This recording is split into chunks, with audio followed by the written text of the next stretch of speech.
On December 13, 2014, Trill Withers tweeted, "Klay Thompson gets home after a long day of work and hangs that goatee up on his coat rack." This is the Museum of Twitter, the show where we talk about the most important tweets in the history of Twitter.com. It's Sports Tweet Friday because I have to cover a specific tweet on Sunday, so therefore Subscriber Sunday is not Subscriber Saturday, so Sports Tweet Saturday is now Sports Tweet Friday. And on this Friday, I am covering one of the best observations ever made about an NBA player, because it's important to see what Klay Thompson's goatee looked like in the year 2014. Let's take a look.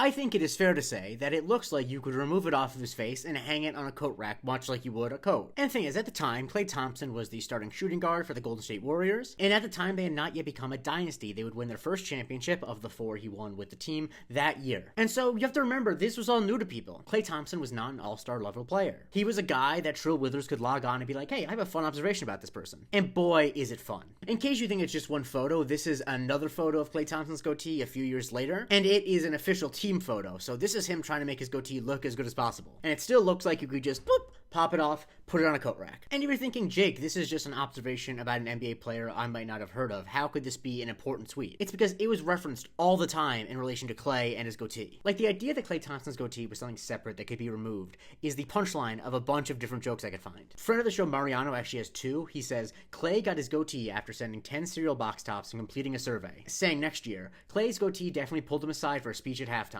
Brussifus in 2018 says, Klay Thompson looks like he lays his goatee on his nightstand before hopping in bed after a stressful game. Shit looks like a novelty item. And Trill Withers is even added to the lore himself, once tweeting, Klay, don't forget your goatee. Me, Warriors' 15th man, as Klay Thompson grabs that and his phone out of his car cup holder. When JT Todd tweeted at him a photo of Austin Rivers with the caption, "Man, I think Austin Rivers borrowed Klay Thompson's goatee last night," Trill Withers said, "Klay rented out, SMH." And in the quote tweets, people made fun of Klay Thompson for how sculpted it was. This person, Quisikas Deus, posted a photo of an ad for a goatee sculptor thing that he found somewhere. And yes, other people's beards have been compared to it too. Just before the Super Bowl, Casey tweeted, "Hurts got the same detachable goatee that Klay used to rock." And in 2018, when it was pretty obvious that Jamie Foxx had a fake or at least very dyed beard, Aaron Summers tweeted, "Jamie Foxx hanging his beard up on the coat rack right next to the Klay Thompson goatee after a long day." And the thing is, Klay Thompson didn't always have a goatee. He didn't enter the league with a goatee, but when there was once a GIF posted by Zach Harper of Klay without the goatee, Scoop said, "Klay Thompson is Vinny from Jersey Shore with a goatee he pulls off a coat rack." Now, unfortunately, Klay Thompson doesn't still have a goatee. He showed up for training camp in 2018 with a full beard, which led to JT Todd saying Klay updating his stenciled on goatee to the full beard. But when he left Golden State for the Dallas Mavericks, Mitchell Clemens tweeted,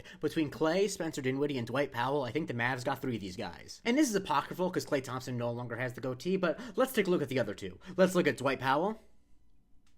Yep, looks like it could come off of a coat rack. And Spencer Dinwiddie, absolutely. Spencer Dinwiddie's goatee looks like Evil Abed's goatee from Community. Like, I know, felt with some glue on it when I see it. And if you think that Klay Thompson himself or a goatee or anything like that is necessary in order for this tweet to be referenced, you'd be wrong. Because it has once been referenced just to refer to a coat rack. When Hanaya Angus posted a photo of Billy Crystal and When Harry Met Sally and said, "It's September next week, time to start dressing like this," Matthew Ritchie quote tweeted that and said, "My sweater's hanging up like Klay's goatee before a playoff game." This is such an embedded tweet in basketball Twitter that the idea of a coat rack or just hanging things up led Matthew Ritchie to think of the tweet about Klay's goatee. Like, there's no easy way for me to say that I don't think that there's anyone who's been on NBA Twitter for more than 5 years who is unaware of the idea that Klay's goatee back in the day was detachable and could go on a coat rack. It is as core to his lore as the fact that Draymond Green looks like he has a backpack on when he shoots. It's just like an observation that we've all agreed on. And it just works so perfectly for Klay, because Klay has a reputation, and I think it's an earned reputation, of just being extremely chill. He apparently enjoys chill substances. He used to take a boat across the bay to go to work when he was playing for the Warriors, and most notably, my favorite Klay moment is when he was playing in New York and he was randomly interviewed by Fox 5 to talk about scaffolding and gave a sincere interview about what it's like to walk under scaffolding. He's just a guy who marches to his own beat, and we all love that about him, and I think that's what makes the image of him having a goatee that he's like, "Oh, long day," it just makes it so much funnier. Also, if you're not a basketball fan and want to watch something incredible, please look up the time that he scored 37 points in a quarter. Please notice what I said. He scored 37 points in a quarter. 1 quarter of basketball. It's only 12 minutes. He scored 37 points in that time. Like, that's one of those sports things that I think even if you're not a sports fan and you watch it, you'll be like, "Oh my goodness, this is one of the most incredible things I've ever seen." Like, 37 points in a quarter. Follow me for a new tweet every day. Consider subscribing at patreon.com/museum of Twitter. We get the weekly Museum of Not Twitter, where I talk about something on the internet that did not start on Twitter, and you can vote on what I cover on Subscriber Sunday or Subscriber Saturday for this week.